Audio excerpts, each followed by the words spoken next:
Hey guys, what is going on, and welcome back to another episode of our Road to Glory career mode with St. Pauli. This is episode number 44, and today we have another full live episode for you and 3 huge games with our Buccaneers, both in the Bundesliga and in Europe as well. The first game is away from home in Leipzig to take on RB Leipzig as we try and stay top of the table, and then our second game today is at home to Benfica in the final Europa League group stage game, where just avoiding defeat will see us top the group and make sure we hold on to first position. But the third and final game of today's episode is the biggest one of the season so far. We take on Bayer Leverkusen in Hamburg at the Millantor in, so far right now, a first versus second clash. But due to how tight the table is at the moment, it could be a second versus first clash, or a first versus third clash, or a second versus third clash. It could be any number of those combinations, but it is going to be a huge game and an early season title clash against so far the 2 best teams in the division. So 3 huge games today, the third one the biggest, but the first one is still very important as we take on RB Leipzig away from home at the Red Bull Arena. They have not started off this season too well. They're currently sitting in 11th place right now with 5 wins from their first 12 games, but for us, only 1 defeat in our first 12 games and aiming to stay top of the table. So RB Leipzig the first game, can we get the win and keep this good run going? Let's find out. Come on, St. Pauli. What we've got in this game, Alan, is a visiting team that won't be fazed by the atmosphere in this ground because they know they can defend. Well, they've got some good individuals at the back, and they've also got great understanding across that back line. Still 0-0. We've had the first shot of the game, but it was Kluivert's effort straight down the throat of the goalkeeper. And we have started off stronger, but no clear-cut chances inside the first 15 minutes. How about now? Toro, lovely footwork, finds Andrade down the right, back inside towards the ball, and the ball looks to free Poulsen, who's running through one-on-one, and of course, oh my word, no! I mean, I jinxed it, and you can see his reaction. I can't believe I've missed with him again. Yusuf Poulsen running through one-on-one. I was about to say, no surprise, this is the game where he ends his goal drought against his former team, and he put it wide. This is Luciano Vietto version 2. I can't believe this. He was played through one-on-one, and I somehow smashed it wide of the post. I mean, he started off the season so good. 6 goals in 4 games, I think it was. None since then. It's getting to a point now where I'm thinking maybe I should drop him. Do you know what I mean? Him and El Toro are in sync. They play so well together, but maybe I should drop him if he just can't score and give Davy Selker a chance instead, because he's always scoring when he gets on the pitch. Poulsen, though, he's having a crisis of confidence. I'm not liking it. Still corner to St. Pauli. Charities takes it, and it's headed up in the air from Rodolfo. Back to the Rottweiler. He'll go for goal from range. Blocked. El Toro will go for goal from range, and Torti makes the save, and RB Leipzig will clear. Good start from St. Pauli, but still tied at 0-0. Is Ilsanker playing the ball through, and Sobiek deflected the ball. Oh, what on earth has happened there? Blanco's through, and Leno has to make a really important... No, he didn't touch it. Oh, I thought Leno touched it there. The name flashed up against over his player profile. I thought that was a great save by Leno. In the end, the shot going just wide, and again Blanco is through, and again Sobiek is nowhere to be found, and again this time Leno does bail me out, and Andrade will get it clear. Oh my goodness, I don't know what I'm doing with my positioning with the captain in the middle there. Some of you saying it's time to let him go to the bench and give Khedira more first team football. Maybe I should. Oh my goodness, what am I doing with Sobiek? Ilsanker on the ball. If they score from this, I'll not be happy. This is the third straight time I've given them the ball back, and finally we'll get it clear. Dear oh dear, sometimes you've got to press the circle button. I've got to learn that. So, second half begins, still tied at 0-0. It was a pretty action-packed first half. Lots of chances. Both teams having their clear-cut opportunities going to waste. What on earth was that way? I was trying to cross-field that to Kluivert, and it always switched towards Poulsen's run. But, yeah, it's still tied at 0-0. Still deadlock, still a stalemate. And I'm pretty confident the deadlock will be broken at some point, but it's balanced on a knife edge this game. It could go either way. But that's a poor headed clearance by Sobiek, and Leipzig have the first chance of the second half, but Leno catches the shot from Blanco pretty easily. Someone will score in this game. Mark my words, someone will score in this game, but I'm just not sure who it's going to be. As Deme finds Ilsanker, and another chance here, and again Sobiek's out of position, and he loses out in the air to Timo Werner. But we get the danger clear, thank goodness. Sobiek has not had a good game, and again it's another poor pass. Ilsanker on the ball, and another chance for RB Leipzig, and the heavens have opened up here, and Deme shoots off target. I've got to say, I'm thinking about taking the captain off. He's had a terrible, terrible game, and thankfully it's still tied at 0-0, but mainly because RB Leipzig keep on missing chances. Is it time to drop him? I mean, the 2 poor passes were my fault, I know, but he's losing out in aerial battles. He's not looking good when just trying to take the ball off players. He's not won a tackle so far today. It's not been a good game from the skipper, but here's El Toro down the right-hand side. And it's a brilliant turn by Rodolfo. It's a wonderful little run, and Coltori denies him at the near post there. I tried to sneak it in at that far corner. A really important save by the goalkeeper, though. Still 0-0. It's Timo Werner on the ball, and Werner trying to get inside. Rottweiler blocks the shot and puts it behind for a corner. Still tied at 0-0 in a game where there's been so many chances. Surely at some point someone is going to end this stalemate as Leno punches away the corner, and it's played back inside to Timo Werner. And Werner now on the turn, takes it around Andrade, inside our area, shoots, and Leno saw it late, but still made the save at his near post. We've only conceded 6 goals all year long in the Bundesliga, and Leno has been a big reason as to why. Still, we are tied at 0-0.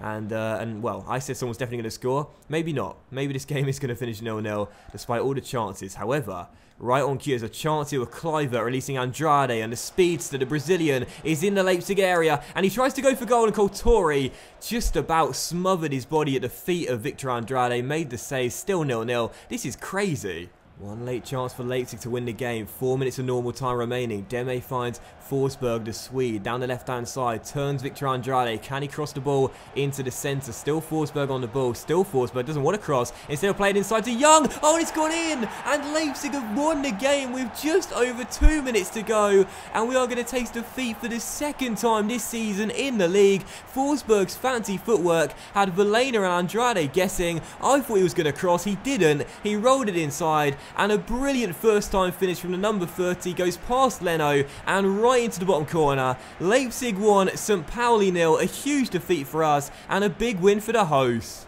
Well, you'd probably argue they've played marginally better than us in this game, but dear oh dear, so frustrating to throw it away late on. And again, they're through, and it's Forsberg on the ball, and Forsberg shoots and scores. What a goal from the Swede. There's a reason why Arsene Wenger wants him. What a brilliant piece of footwork, as once again he cuts in from the left and takes it round his man, the Rottweiler, and finesses the ball into the top corner. A beautiful finish. It is RB Leipzig 2, St. Pauli 0, and Emil Forsberg has scored a wonderful goal.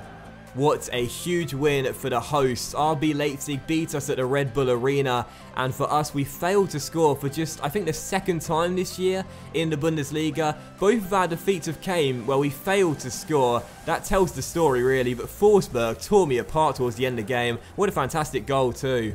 We played alright, but RB Leipzig were the stronger team. I won't try and deny it. They deserved the 3 points, and they get it late on. And no real surprises for man of the match, Emil Forsberg, who came off the bench and proved to be a secret weapon for RB Leipzig. He was absolutely sublime once he came off the subs bench, scoring a goal and getting the assist for the first goal of the game. And I must say, I'm thinking about this guy for the long-term future. I wouldn't mind him in a St. Pauli shirt. He was great. Okay, so we take on Benfica for the 2nd of 3 games today, and if this one is anything like the first game today, then I'll be out of breath before the Leverkusen game. But this game not really that important for us. Of course, we want to top the group and finish the group as the strongest team of 4. We'll do that if we just avoid defeat. But for Benfica, the stakes are a lot higher for them. We've already guaranteed qualification. They have not. If they lose tonight and Olympiacos win, they could drop down to 3rd place. So there's a lot more in the game for Benfica than there is for us. But we're more focused on Saturday's fixture against Bayer Leverkusen. So I'll feel completely weakened side for the game. We still want to get at least a point, but let's find out. Come on, St. Pauli.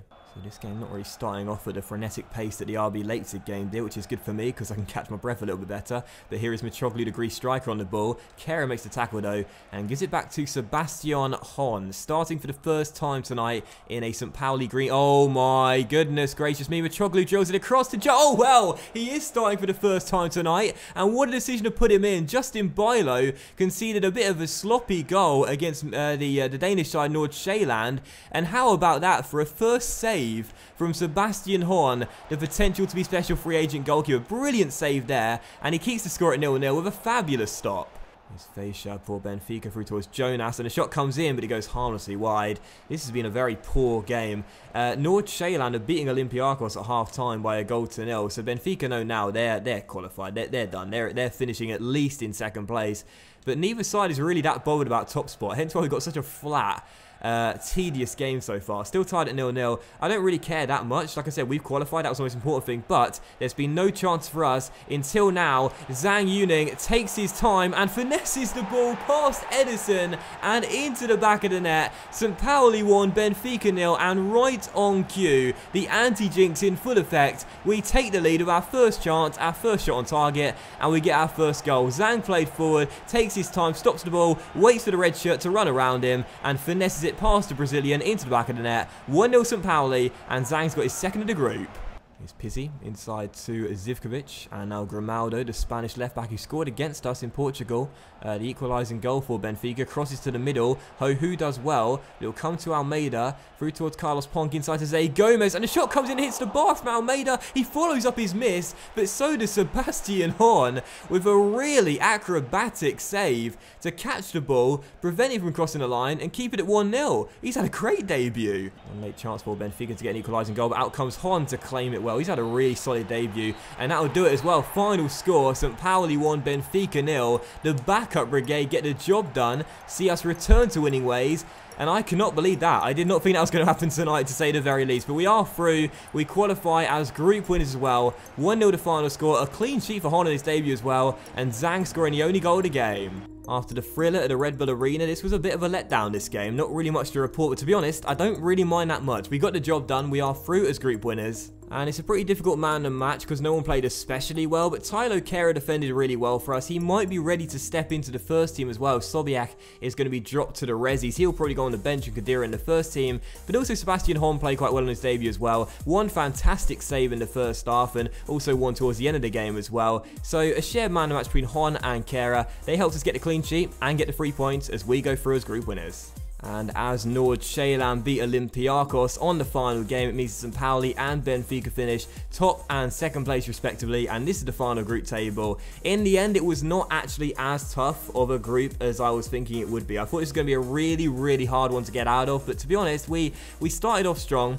And once we got ourselves into the top 2 positions, we never fell out of it. So St. Pauli through to the knockout stages as group winners. Delighted with that and excited to see who we'll face in the round of 32 stage. So we're now moving into the third and final game of today's episode, and it is the big one, the one we've been waiting for, and it's actually going to be a second versus third clash, because Bayern have played before us and won their game against Hoffenheim and gone top of the table by 2 points, but we take on Leverkusen here at the Millantor in a huge battle between two sides desperate to prove themselves as championship-worthy material. So here we go, St. Pauli versus Leverkusen, Leno's first visit for his old teammates. Very excited for this game. Also, super nervous for it as well, because I desperately want to win, get back to winning ways in the Bundesliga, and go back to top of the table. It's a really tight top 4 at the moment. Both teams know they need to win this game. Neither side can afford to drop points. Come on, St. Pauli. Let's get a massive win here at the Millantor. Well, we are now past the midway point in the first half, and what a terrible first half we've had so far. 0 chances, 0 attempts, still tied at 0-0. It's just been a really cagey affair, you know. Both teams know exactly what's at stake here. Second versus third clash. Both teams just a couple of points behind Bayern Munich, the league leaders and champions. Neither side can afford to lose this game, hence why as things stand we've got a stalemate and a bit of a damp squib. But maybe now the first chance can come here. Jedvaj crosses, De Ligt heads it clear, Baumgartlinger shoots, but shoots off target as it goes behind for a goal kick. Still 0-0. Colin Khedira in for Lasse Sobiak in this game. I've made a change a lot of you guys have been requesting, but he's not really been tested so far. Still 0-0. I'm sure at some point we'll see a lot more chances than just that one, but as things stand, no goals to report whatsoever. Maybe a chance here as the Rottweiler gets back and makes a brilliant tackle there on Kevin Volland, the Rottweiler, with a brilliant piece of defending. Still 0-0, but Leverkusen now looking to get chances and be the strongest side in this first half. Baumgartlinger down the right has his pass deflected, and Khedira comes across and keeps it in play and finds Justin Kluivert. First test by Khedira, passed well. And now, after some nice passing, we have a chance on the break here. El Toro on the ball, turns around one and tries to find some space down the left-hand side, and still the Bull on the ball, trying to beat Jedvaj. He does. It is El Toro inside the area, and still El Toro, and what a big save by Ozcan. The backup goalkeeper for Leverkusen now promoted to number 1 after the departure of Leno. Really important save there, and he catches the corner. Still 0-0, but now the game is sparking into life. Well, last year we lost in both of our games against Leverkusen, home and away, but in this game, in the first battle between the two this season, it's been quite poor. You know, second half starts now, still tied at 0-0. I'm sure someone will find a back of net at some point, but who is it going to be and for what team? Because right now, like, it's not looking good. You know, neither side has really been that good, and not too many clear-cut chances to report. But here's a free kick. Charities will take it, and I'll try and bend it into the top corner. And it is... Oh, it's off the post. It wasn't a bad effort from Charities. I was talking so casually because I'm rubbish at free kicks. That one almost sneaking in off the woodwork, still 0-0. I don't think I've scored a free kick in the series so far. I'm that bad at free kicks. I really am terrible. And, well, we almost scored there to make it 1-0, but it is still tied. And still no one can find that back of the net. But here's Justin Kluivert on the ball, looking for Verlaine. Dutch players linking up. Verlaine goes for goal, and it's a really impressive save from Ozcan, turning it behind for a corner. Still, we are tied, but now we're starting to see the chances, and I'm confident that not before long, someone is going to break the deadlock. As we expected, the game is now sparking into life. Now we're seeing chances. Shot comes in from range, and Bernd Leno makes a really important save there. Not sure who it was that took the shot, but Leno makes a really impressive save nonetheless. Still 0-0. Now we are seeing opportunities, chances created, shots on goal. The lip blocks that shot, and then the header by Brandt. It's easy for Leno to claim. Still 0-0. Someone is going to win this game. This will not finish 0-0. Someone will win this game. Well, I may have jinxed it because it's still tied at 0-0, 4 minutes to go. Having said that, this was the scoreline around this time 7 days ago at the Red Bull Arena, and we all know what happened there. Have we learnt our lessons, and will we win it this time late on ourselves, or will we once again taste defeat later on, or will it finish 0-0? Here's Poulsen on the ball, getting inside the area. Yusuf Poulsen, oh, it's into the side netting from Poulsen. So close for him to break his goal drought in a really big game. Just put it the wrong side of the post, still tied at 0-0. Can anyone find that late winning goal? Well, sometimes the big occasions don't ever end up being anything more than a damp squib. Final score at the Millantor Stadion, 0-0 between two sides, desperate to prove themselves as capable of winning the title. Bayern will stay top of the table, will stay in second, Leverkusen in third. Big missed opportunity for both sides, and the point hurts both of them. Neither side could afford to lose this game, but both teams desperately needed to win. Final score 0-0. I actually felt we played a little bit better than Leverkusen, despite the stats suggesting possibly otherwise. We hit the post as well, don't forget, from Charities' free kick. But 0-0 was probably right, really. I was expecting a lot more clear-cut chances than we got in this game. And sadly, the scoreline does reflect what you saw in the game. Man of the match, Vendel had a 7.6, probably the highest of all the players. I thought he defended quite well, though. De Ligt had a 7.5. We'll give it to Vendel. He had the highest rating with 7.6, even though there wasn't that many highlights where Vendel was included. So 0-0 the final score. We stay in second place. Leverkusen stay in third place. Neither side could afford to lose, but both sides desperately needed to win. So in the end, no one's happy as it finishes as a stalemate. But that will end today's episode of our Road to Glory career mode with St. Pauli, guys. So a big thank you for watching. I really hope you have enjoyed it. If you did enjoy today's episode, then please do consider leaving a like, as likes are of course very much appreciated, and they really help the channel out as well. Much love to you all, and don't forget that the January transfer window is going to open in the next episode, so look forward to that as we try and make some signings and sales. But thanks for watching this episode. Please leave a like if you enjoyed it, and I'll see you for the next episode of our RTG with St. Pauli very soon. Bye.